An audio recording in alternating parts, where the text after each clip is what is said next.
আর তখন 1:30। মিতা 5 তলার বারান্দা থেকে জামা কাপড় তুলছিল।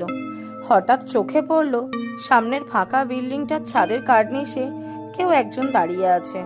মিতা ভাবলো হয়তো লোক, কিন্তু পরের মুহূর্তেই তার হাত পা ঠান্ডা হয়ে গেল, কারণ ছায়াটার পা দুটো কার্নিশের অনেক বাইরে শূন্যে ঝুলছিল। মিতা চমকে উঠে দরজাটা বন্ধ করে দিল।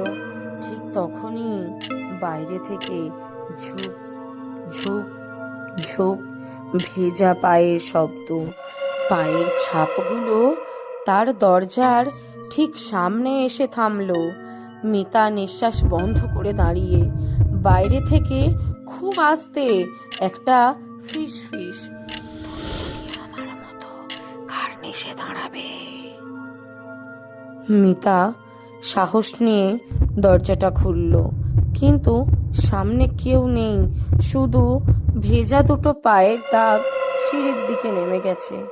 মিতা ভয় পেয়ে আবার বারান্দায় তাকালো, আর ছাদের কার্নিশে এবার যে ছায়াটা দাঁড়িয়ে, তার আকারটা পুরোপুরি মিতার মতো। যদি গল্প ভালো লেগে থাকে প্লিজ চ্যানেলটা সাবস্ক্রাইব করো, আর লাইক শেয়ার কমেন্ট করতে ভুলো না। Thank you.